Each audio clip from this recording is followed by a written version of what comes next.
एक बार तालियों के साथ प्रोफेसर प्रतापानंद झा का हम स्वागत कर सकते हैं। Sir now please.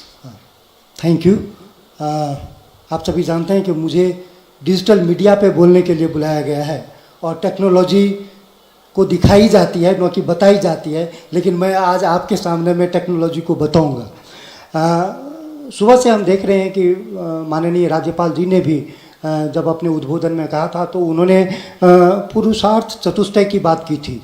पुरुषार्थ चतुष्टय जिसमें धर्मार्थ काम मोक्षाश्च पुरुषार्था उदाहरता, ये अग्निपुराण का श्लोक है और इसमें बताया गया है कि अर्थ धर्म और काम मोक्ष ही जीवन की मुख्य लक्ष्य हैं और इसको पाने के लिए ये दो तरह के मार्ग हैं, प्रवृत्ति मार्ग हैं और निवृत्ति मार्ग हैं। जो मोक्ष है वो निवृत्ति मार्ग का सूचक है, जबकि काम और अर्थ प्रवृत्ति मार्ग का सूचक है और धर्म इन सब के बीच में सामंजस्य स्थापित करता है। और इनके इम्प्लीमेंटेशन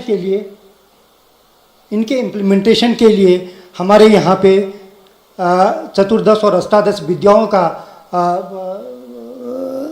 एक विस्तृत योजना बनाई गई और ये रूपरेखा मुंडकोपनिषद में ही क्लियर कर दी गई थी। मुंडकोपनिषद में कहा गया है, ये द्वे विद्ये वेदितव्ये इतिहास में यद ब्रह्म विदो वदन्ति परा चैव अपरा च।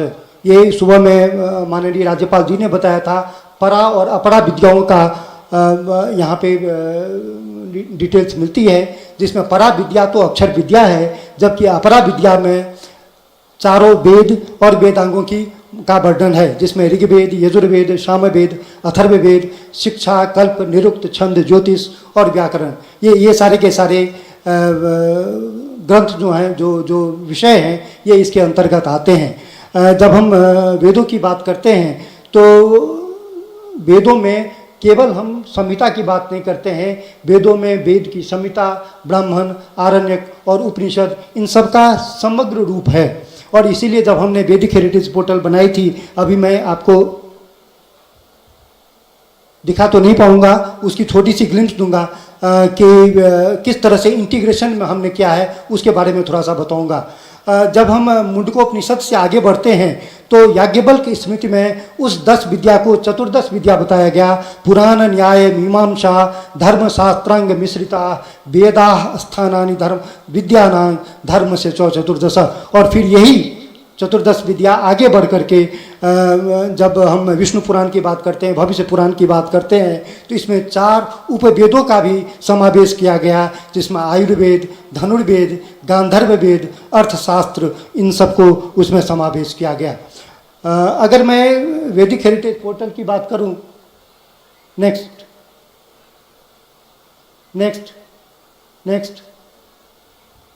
पहले बैक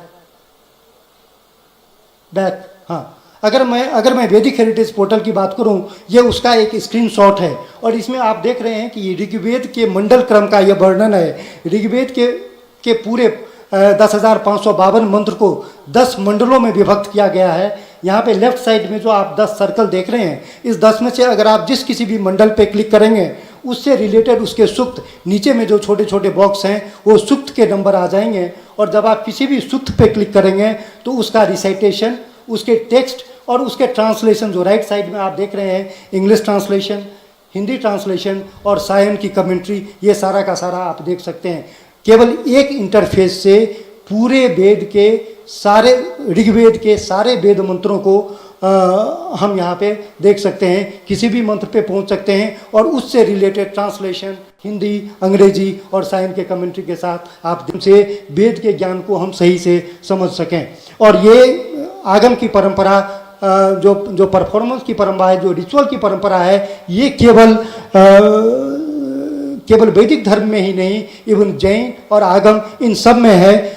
खास करके इसके लिए जब हम ज्ञान, योग और क्रियाचर्या की बात करते हैं आगम में, तो इसके अंतर्गत मंदिर निर्माण की बात है, मूर्ति निर्माण की बात है, रिचुअल की बात है। ये सारे के सारे जो बाद में कला रूपों में विभक्त हुए और अलग अलग कला के लिए अलग अलग रूपों में इन सब का विकास हुआ। ये वास्तुशास्त्र है, ये मूर्ति शास्त्र है, ये रिचुअल शास्त्र है, इन सब का आगे आकर के इसके ऊपर में इसका विवरण है। हमने एक बृहदेश्वर के ऊपर में मल्टीमीडिया भी नेक्स्ट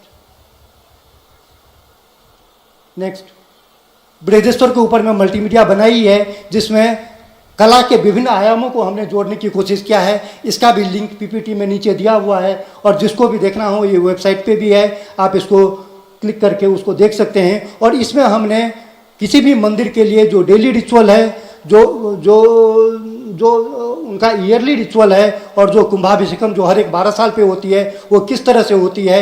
बृहदेश्वर में जैसे मकुटागम के ऊपर में वहाँ का रिचुअल्स एसोसिएटेड है, तो मकुटागम के ऊपर में आधारित है। लेकिन ये ज़रूरी नहीं है कि केवल मकुटागम के बेसिस पे है, और भी जितने भी शैव के आगम हैं, चाहे वो कामिकागम हो, चाहे अन्य आगम तंत्र हैं, इसके ऊपर में भी वो अपेक्षित है और उसके बेसिस पे भी काम होती हैं। अब अगर हम भारतीय कलाओं की बात करें तो विष्णु धर्मोत्तर पुराण में ही जिसके बारे में बताया जाता है कि ये 3री-4थी शताब्दी के आसपास का है, इसमें ही कला के 5 रूपों के बारे में बात किया गया है, जिसमें वांगमय है, प्रासाद लक्षण है, प्रतिमा लक्षण है, चित्र सूत्र है और नृत्य सूत्र है, या रिचुअलिस्टिक परफॉर्मेंस ट्रेडिशन है। जब हम वांगमय की बात करते हैं तो हम जानते हैं कि ये ओरल ट्रेडिशन से हमारी सारी की सारी संस्कृति आगे आई है, गुरु शिष्य परंपरा से ये ट्रेडिशन आगे आई है, और इसीलिए ये इसका सबसे बड़ा कॉर्पस जो है वो संस्कृत में है। अगर हम इसके टेक्सुअल ट्रेडिशन की बात करें जो बाद की है, और जो मेरे हिसाब से आज से 2300-2400 साल पुरानी हम मान सकते हैं, तब से लेकर के और आज तक हमारे पास करोड़ों मैनुस्क्रिप्ट है।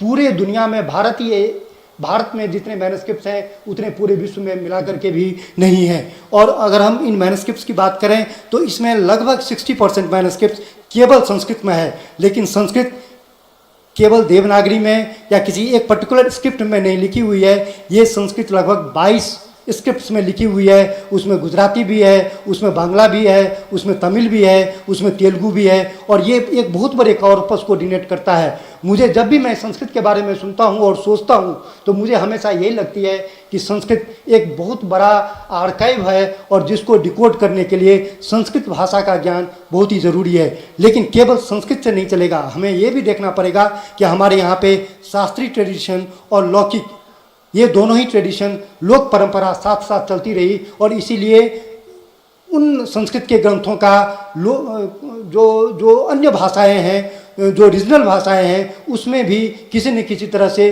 उसका आगमन हुआ, उसको बनाया गया, उसका ट्रांसलेशन हुआ, और कई सारे ग्रंथों के ऊपर में काम हुए, और इन रीजनल टेक्स्ट के ऊपर में जो काम हुए उससे बेसिस पे भी कई बार संस्कृत के ग्रंथों में संशोधन किया गया, और ये है। उसी तरह से जब हम प्रासाद लक्षण की बात करते हैं, आर्किटेक्चर की बात करते हैं, आइकोनोग्राफी की बात करते हैं, तो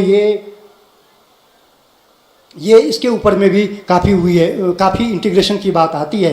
अब इन सब को समावेश कैसे करें, इंटीग्रेशन कैसे करें, और इसके लिए हम लोगों ने गीत गोविंद के ऊपर में एक मल्टीमीडिया, आप लोगों को पता है कि गीत गोविंद 12वीं शताब्दी में लिखी गई जयदेव की टेक्स्ट है, जिसके पदों का गायन आज भी केरल के गुरुवायूर मंदिर में आज भी हो रहा है। तो ये 800 साल की लंबी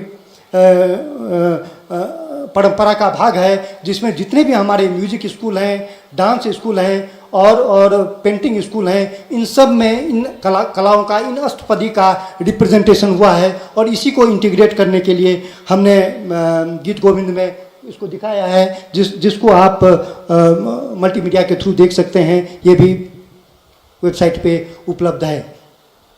आज के डेट में अगर हम डिजिटल माध्यम की बात करें तो आज जो भी हम डेटा बना रहे हैं, मैक्सिमम डेटा डिजिटल माध्यम से बना रहे हैं, चाहे वो टेक्स्ट बना रहे हैं, चाहे मैसेज बना रहे हैं, चाहे बुक बना रहे हैं, सब हम डिजिटल बना रहे हैं। हम फोटोग्राफी कर रहे हैं, डिजिटल फोटोग्राफी कर रहे हैं, जो ऑडियो विजुअल एक्विजिशन कर रहे हैं वो भी हम ऑडियो डिजिटल फॉर्मेट में कर रहे हैं। तो इन डिजिटल डेटा को लेकर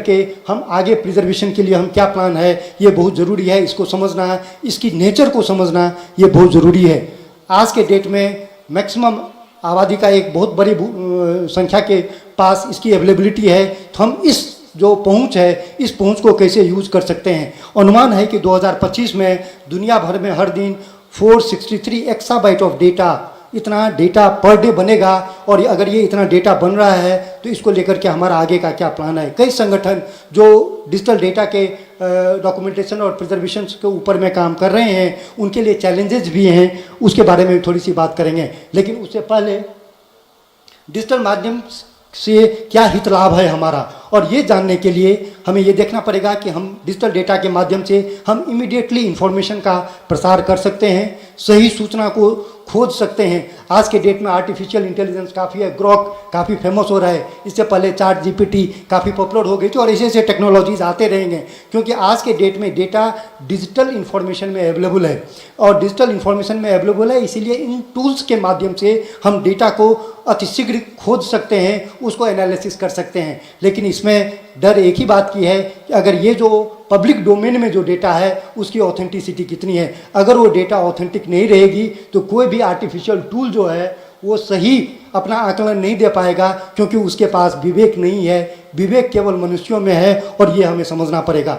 जो भी डिजिटल डेटा हम बना रहे हैं उसमें हमें संशोधन की बहुत सुविधा है। आज जितने भी हम मैन्युस्क्रिप्ट्स बनाते हैं उसको इजीली हम एडिट करके उसको पब्लिश करते हैं। सोशल मीडिया में मैक्सिमम लोग, आप लोग उसका यूज़ कर ही रहे हैं। अलग अलग मीडिया के बीच में इंटीग्रेशन, ये भी इसका मेजर बेनिफिट है कि हम किस तरह से ऑडियो को विजुअल के साथ, विजुअल को ऑडियो के साथ, टेक्स्ट के साथ इंटीग्रेट कर सकते हैं, और ये हाइपरलिंक के थ्रू इस मीडियम में पॉसिबल है। और जब भी हम इसको कॉपी करते हैं तो ये लॉसलेस कॉपी होती है, क्योंकि जब भी हम एनालॉग मीडिया से दूसरे मीडिया में कॉपी करते हैं डेटा को तो कुछ ना कुछ जनरेशन लॉस होती है।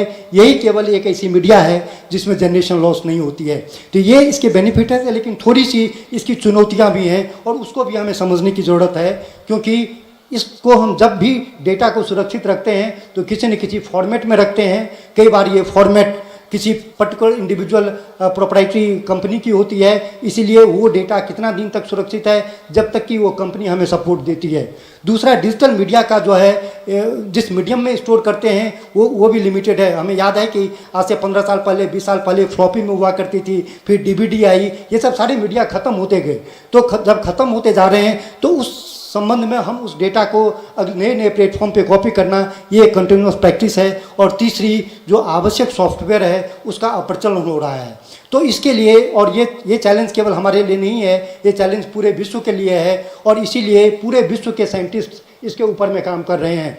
हमें एक भारत सरकार के लिए ऑडियो विजुअल आर्काइव्स के ऊपर में काम करने का मौका मिला, और इस ऑडियो विजुअल आर्काइव्स के लिए हमने ये कोशिश की कि इस डेटा को हम, जो उसके स्टैंडर्ड्स 2012 में बने थे, ISO 16363, जो ट्रस्टेड डिजिटल रिपोजिटरी को डिफाइन करते हैं, जो रिपोजिटरी ये एडवांस में एंटिसिपेट करती है कि उस रिपोजिटरी के ऊपर में क्या क्या खतरे आने वाले हैं और उसको किस तरह से उसे बचा जा सके। तो इस तरह के प्रयास के बावजूद के चलते हम लोगों ने इस प्रोजेक्ट को, जो ऑडियो विजुअल डाटा आप सबके घर में होगा, जो पुराने टेप्स में है, पुराने मीडियम में है, पुराने कैसेट्स में है, और वो धीरे धीरे ख़त्म होती जा रही है, तो उसको बचाने के लिए हमने ये प्रयास किया था। और हमें ये खुशी है कि ये दुनिया का पहला ISO certified trustworthy digital repository मिली। अभी भी दुनिया में केवल 3 ही रिपोजिटरी हैं जो ISO सर्टिफाइड हैं, और इसकी बहुत सारी ज़रूरत है कि जितने भी हम रिपोजिटरी बनाएं उसके साथ हम इस डेटा को, अपने डेटा को सुरक्षित कर रहे हैं, जिससे कि हम नेक्स्ट जनरेशन को पहुंचा सकें। ये भी है कि हमारे पास जो मैन्युस्क्रिप्ट्स हैं वो 1500 साल पुरानी है, 2000 साल पुरानी है, जो हमारे ऑडियो विजुअल हैं वो 100 साल पुरानी है, लेकिन जो हम डिजिटल डेटा बना रहे हैं हम श्योर नहीं है कि 10 साल के बाद भी हम उसको एक्सेस कर पाएंगे कि नहीं कर पाएंगे। तो इस चैलेंज को देखते हुए हम किस तरह से अपने डेटा को, जो डिजिटल डेटा बना रहे हैं, वो इस तरह के रिपोजिटरी में, ट्रस्टेड रिपोजिटरी में रख सकें कि जिससे कि हम अगले जनरेशन को ये डेटा दे सकें। इसकी भी लिंक मैंने दिया हुआ है, और इस लिंक के थ्रू आप इसको देख सकते हैं। निष्कर्ष पे अगर चलें तो हम आगे चलिए, नेक्स्ट। अगर हम देखें तो भारतीय ज्ञान परंपराओं जो गुरुओं के माध्यम से आज भी सुरक्षित है और जीवन को संपूर्णता में समझने का एकमात्र विधान है। आधुनिकता तत्सामयिकी तकनीकी एवं ज्ञान के माध्यम से जीवन जीने की पद्धति है। दोनों ही एक दूसरे के पूरक हैं, न कि परस्पर विरोधी। समय समय पर तकनीकी आती है जो हमारे कार्य प्रणाली में आमूल परिवर्तन कर देती है। आवश्यकता है कि हम तकनीक के गुणों को समझें और उसे अपने कार्य प्रणाली का हिस्सा बनाएं, तभी हम एक विकसित राष्ट्र की परिकल्पना कर सकते हैं। एक नेक्स्ट, ऋग्वेद के इस मंत्र के साथ आनो भद्रा कर्तवो यंतु विश्वतः, हमारे पास सभी ओर से ऐसे ही कल्याणकारी विचार आते रहें। मैं आप सबको धन्यवाद करता हूँ। Thank you. बहुत बहुत धन्यवाद झा सर, प्रोफेसर प्रतापानंद झा।